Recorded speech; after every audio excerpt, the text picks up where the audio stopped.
Hello. Hey. Hi, we did it. Okay. Oh, I need to adjust my microphone. I don't think I can hear. Just a second. Okay. Oh, I can't hear. Can you hear me? Oh, you can. Okay. Yes. Just a second. Um, okay, I'm gonna disconnect my mic from my headphones. You want me to just talk until you can hear me? Okay. Can you hear me now? I can. Can you hear me? No. I cannot hear you, but I see that you can hear me. I can. Just a second. Audio. I know I'm doing the same. Okay, how about now? Can you hear me now? I can still hear you. Can you hear Yay, me? okay, I can hear you. Awesome. Okay. I had to take out Good. my Bluetooth because it was messing me up for some reason. So I'm so excited to be here with you, Sheila. Thank you for joining me. Yes, thank you. Thank you for your patience as we figured out technology. That is, if you want to talk self-compassion, anytime technology is Sure. involved, it Yes, also means I have to practice self-compassion because I'm just yes. stuck in the Flintstone era. So, Same here, same here. Learning by trial and error and by fire.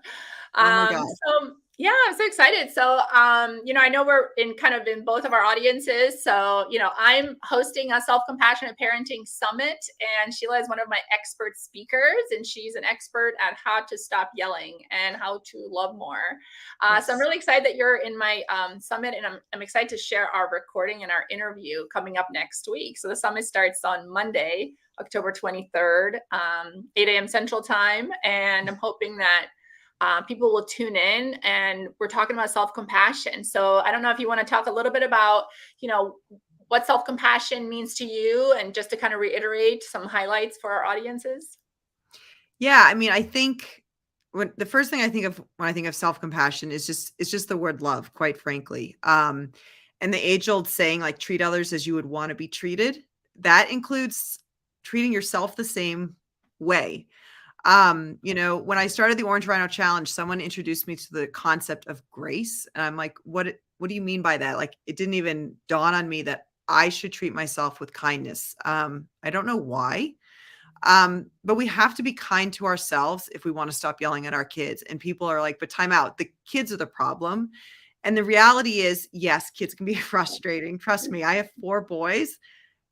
Going to school this morning was not fun. It was just not a good morning.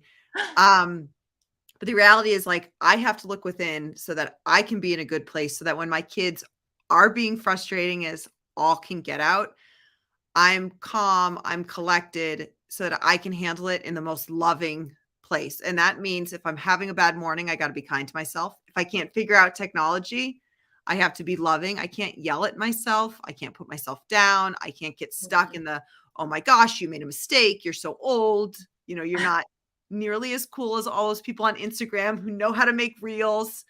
It's really about love and like giving myself grace and treating myself the way I would want my friends to treat me, the way I want to treat my own children. Yeah, exactly. And when we're not so kind to ourselves, or not so loving with ourselves, or great, or giving ourselves grace, it activates this, like, the inner critic, right? Which is actually part of the threat system. Like our Yeah, neurobiology, it feels under threat. It's like under attack by someone. It doesn't realize it's ourselves. Like we have yes, found the enemy, and it is us.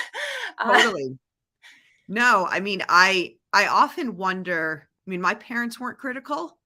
I mean, I had a few teachers that were critical. My brother wasn't critical of me. So I often wonder, like, why am I so critical of myself? I work really hard not to be critical of others, but that is the truth. I am my worst critic. Especially, I think so many people, when we start realizing that we have a real problem with yelling and that we're having a hard time, one of the worst things we can do is we keep telling ourselves how bad we are because we yell. And the reality is, yelling happens. So many mhm. people struggle with it. Like, you're not alone. But the more we tell ourselves, like, I can't stop yelling, there's something wrong with me, I'm the only one, all that self criticism does is it makes it worse Mhm. because we get to a darker place Mhm. and we feel worse and we feel worse and we feel more agitated. So the smallest things that our kids do get, bigger and bigger and bigger. And then we just explode because we're feeling so bad about ourselves. It's, Mhm. you give out what you give within. Mhm. A good old orange. You squeeze an orange, you get orange juice. You squeeze a really frustrated, tired, feeling bad about themselves mom. Well, what's going to spill Everybody else out gets is, that. Mhm. all Mhm. of that. But if a mom's being kind to themselves, then that's what's going to Mhm. mostly squeeze out. But we're Mhm. human. That is Yeah, not yeah. always, just ask my neighbors. What squeezed out the other morning was not exactly pleasant. That was Yeah. embarrassing, but I'm human. I mean, that's part of Mhm. like grace is just we do the best that we can in the moment. Um, we forgive ourselves. I repair with my children when I do yell and not have the best moment, and we Mhm. learn from it and we move forward. Mhm, mhm. It's almost like, as we like work every day to love our kids unconditionally, we're really learning to love ourselves unconditionally. And Yes. an amazing quote I heard, I forget where I heard it, but it was like, the person that yells at their kids needs to stop yelling at your kids. You need to first stop yelling at yourself. Yep. Like, who was the first victim here?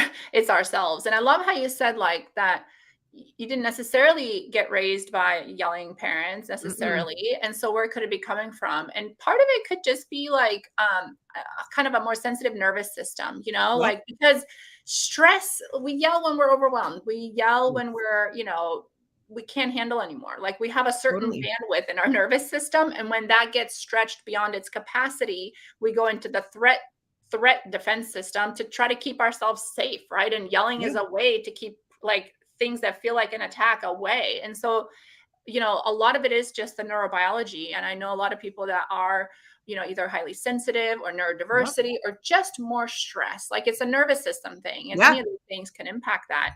It's No. like too much, all too much, Too too much. often, too frequently.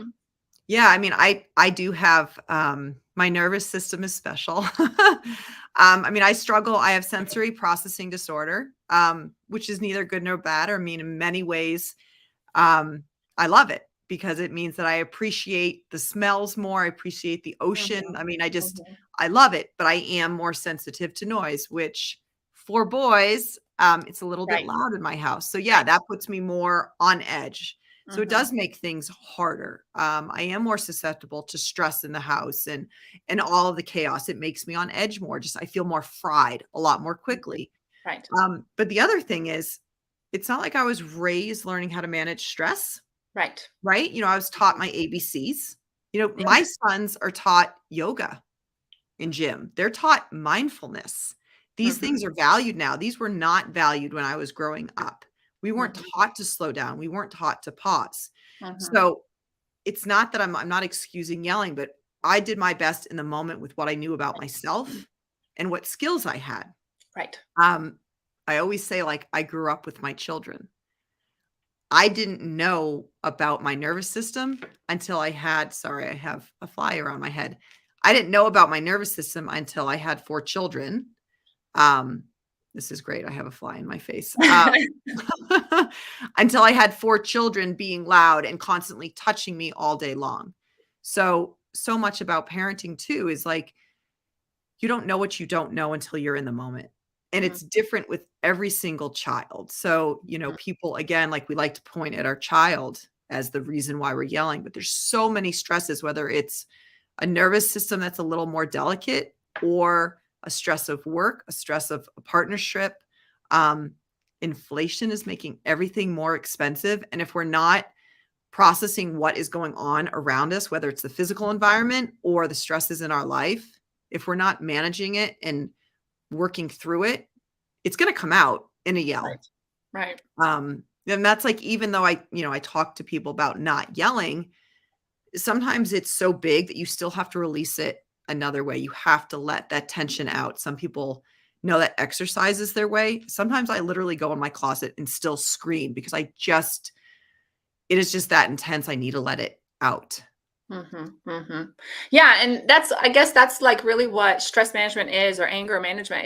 It's knowing that everybody gets angry. Like anger Yeah. is a normal, healthy emotion. It's a signal to you that something isn't working. Yep. And sometimes you can do something about it, and sometimes you can't right away. And so that's when you go in the closet and scream, because it's Yeah. like there's nothing else I can do right now. I need to, but it's an energy that we need to like discharge, right? Otherwise, it Yes. stays within us, and it's either creating toxicity like inside of us, or we're kind of spewing it out into the world, and our Yeah. kids are usually spending the most time with us, right? Yeah, they are in like in the younger years. I mean, it's interesting. I always talk out loud when I'm going through, no, not always, but I really try to talk out loud when I'm going through like my emotions. I mean, obviously I hold back some like the bigger ones. But when like I'm feeling stressed, I will talk out loud in front of my kids like, gosh, I'm feeling really overwhelmed right now. My mind is thinking about all these things I have to do and blah blah blah. I think I need to go in the other room and just be in the dark for a little while and take a break so that I can feel a little more calm. And people are like, okay, that's weird. She's like talking to herself. But then, like the other day, I heard one of my sons be like, Mom, I just need some quiet right now. I'm feeling overwhelmed by all my homework. Can you please just stop talking because I'm trying to get a little more grounded? I So love it it. really, It's you're like, working. awesome. So sometimes we think our kids aren't listening, but they are. So it's, we have to model what we're doing because our kids they're not necessarily aware of how to manage their stress, but they're also not necessarily aware that they are stressed. Mhm, Um, mhm. I laugh sometimes when the first time my son was old enough to swallow ibuprofen instead of the liquid, I gave it to him. It kind of looks like an M&M, right? It was an Advil, actually. He chewed it. He actually chewed it.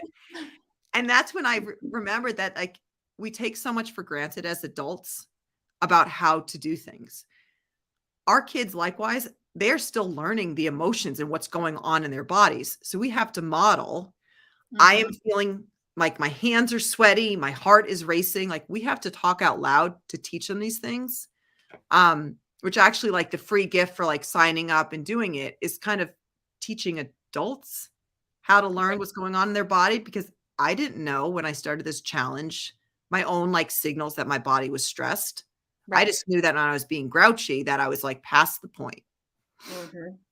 Right. And without that awareness and that mindfulness, we can't impact change. And self Mm-mm. compassion has like those three elements: mindfulness, common humanity, and kindness. And that mindfulness is the starting place, because you Yep. can't feel like you're part of the common humanity, and you can't be kind to yourself necessarily if you don't realize that in this moment you're having a hard time, like Right. something is not working for you, and you're feeling some challenging emotions.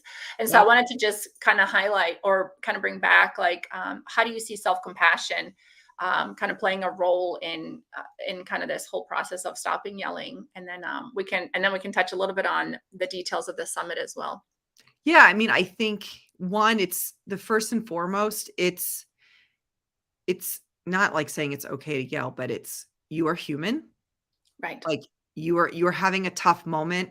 You are not a bad person. Like, yelling doesn't define you, right? So you have to be able to say that to yourself instead of just ridiculing and yelling at yourself. I mean, that is the first thing, right? And then as you're going through it and you start reflecting, okay, your feelings, self-compassion. It is normal to have feelings, to be angry, to be stressed. Again, I am not a bad person. These are normal feelings. It's okay to feel them, to express them. I'm going to handle them and even, be kind with yourself, be gentle. What do I need to feel better in this moment? Not what is advertised for self-care, not what my friend needs for self-care, not what Instagram is telling me is self-care. What do I need right now to Right, feel right. better? So Mhm. that is even like self-compassion. Like how can I love myself? Right. Um, which is hard to do. And it's all about getting to like a better place so that like I personally can feel better. So that when my kids are stressing me out and annoying the bejeebers out of me, I'm just like a little bit more down here and not as like agitated.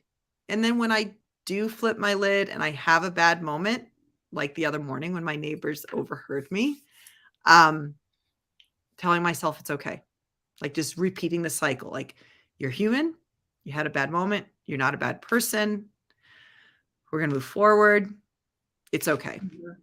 You Mhm. know, it's a constant Mhm. cycle. Mhm. And Mhm. it gets easier. And I think the beautiful thing is once you start like loving yourself more and being kinder, it's a whole if you give a mouse a cookie, right? It's the dominoes. You Mhm. find that you naturally yell less, and then you enjoy time with your kids more. You enjoy time like just with yourself more, and you enjoy life more. I mean, it just kind of it Mhm. trickles because you have more positive energy. There's just Mhm. less negative energy growing, which I don't know. My mother was a therapist, so I grew up with all this, and it sounds cheesy. Like me, I'm like, "Oh, that's so woo-woo and so cheesy," but it's true. So, like, if this sounds cheesy to you, like, yes, learning to love yourself more and being self-compassionate will help you yell less, and it actually will make life feel, like, brighter and lighter. Mhm. And ultimately, I mean, isn't that what we want for our kids? I mean, every Yeah, parent I've ever asked is says, "I want my kids to be happy and healthy." Well, what does yeah. happy mean? What does that mean then? Like, does it mean that they have a really great job and they have a bunch of money? Or are you saying that you want your children to love their life and love themselves? Because if that's what you mean when you say, "I want my kids to be happy," then how are you role modeling that? Right. And that's the Right. harder part, right? It seems easier to raise kids that are happy and healthy compared to can I be loving myself unconditionally? That seems like a harder task, but that is what we're asking. We're saying, as a parent, can you take the and the fly out of the room? But also, can you take kind of that bigger job on and be brave and try out unconditional self love because your kids will only learn it if you role model it, right? Right, and it's hard, and again, like, they are listening even when we think they aren't. If I mumble something under my breath when I am frustrated when something's not working, chances are they actually will pick up on it. They'll pick up on my body language. Yeah. And again, but it's okay if they pick up on frustration, right? It's like, how do I handle it after the fact, right? Hmm. Like if I am having a moment of not being so kind to myself, like do I show them how do I bounce back from it? How do I keep more, moving forward? Because they are going to have those moments when they do feel perhaps like a failure or they really screwed up or maybe they lose a job or they fail a test. Right. So how do they handle those moments? Well, they're going to learn how do I handle setbacks and defeat? How do I respond to them? Mhm. Yeah, it's a very vulnerable and very heroic act. Parenting is such a heroic thing, and it requires you to literally lay out all your cards in front All of of them. multiple people and All of say, them. like, I will look at myself in the mirror and I will Yep. do the integrity thing. That's a tall order, and so take it step by step. Nobody's perfect. We all have our No. protective mechanisms that keep us from doing that Yep. because it was safe to protect ourselves from being so vulnerable and full of integrity with our authenticity and to show Yep. all of our cards. So go at your own pace. There's no like right or wrong way to do it, but consider it. Get curious about if you're Yes. not if you're not interested in kind of exploring self compassion. Get a little bit more curious about why that might be. Yeah. Um, It's hard. I feel like some people think, well, I'm not I mean, I know sometimes I'm like, well, I'm not worthy of it per se. I mean, obviously like inside I'm like, well, of course I am, but am I really? We struggle. I mhm, think we struggle with that, right? Like, why am I deserving of this? And it's like, well, of course you are. Just because you had a bad morning doesn't mean you don't deserve to be loved. You love right. your kids unconditionally just because they, weren't so exactly polite this morning. Or did you stop loving your child? No. Mhm, And mhm, if I had to look back, well, what happened, when you were a kid, when you made a mistake, were you loved? Well, guess what? You deserve to be loved in that moment. So, mhm, how do you treat your kids? How do you want to treat them? Well, you deserve the same treatment. And if you mhm, don't believe that, I'm telling you right now that you deserve it. So, mhm. Yeah, I love that. I love that. And I know we have 50 speakers over the course of 7 days. The theme is exactly what we're saying here, like unconditional self-regard, emotional like vulnerability and support for ourselves so that we can show yes. up for our kids in a more peaceful way. And while we have speakers from kind of the scientific self-compassion mindfulness research world, we also have speakers from the parenting, authors, experts, coaches, and really to show that it's the same story, Yeah. no matter how you slice it. And there's different frameworks, but the result is the same. The result is all going back into your heart, right? Yes. And getting kind of heart centered in your parenting. Because again, like you want to raise happy, healthy children, it's got to come kind of from the source, right? And what's the source look like? Let's take a closer look and let's build practices. Again, with different types of frameworks. Each speaker has their own unique framework, but the work is essentially the same, right? Yes. No, I've seen some of the videos and they're awesome. It's a great lineup. I mean, some of my favorite authors are in there. I'm trying to watch the videos ahead of time just so I can share with my community kind of some of the tidbits I'm learning. I'm looking forward to sharing what I learn afterwards. Yeah. But no, it's great what you're saying. Like it's kind of a variety, but everyone is saying the same thing. I mean, even beyond parenting, what self-compassion just it ripples out into the world. And honestly, with what's going on, just with everything right now, Mhm. self-compassion is just a gift to the world, Right. right? I mean, Right. if we are all coming from a more loving place, is there anything better than that? I mean, Exactly. there isn't. So Right. it's great. It's a perfect time to be tackling self-compassion. Yeah, exactly. And if anybody hasn't registered yet, I want to invite you to do so. I know Sheila can share her link on her page, and mine is on my pages, but it's essentially delightinparentingsummit.com. And Sheila has an affiliate link. So be sure if you're watching from her side, be sure to use her link to log on. I will But put yeah, it in the I'm excited. comments. Yeah, that's Thank you so much. exciting. It's been great. It's nice to bring the focus back to self-compassion. Yeah, because we know like there's all these practical tools and tips and strategies to get kids to cooperate and to coach them in difficult situations.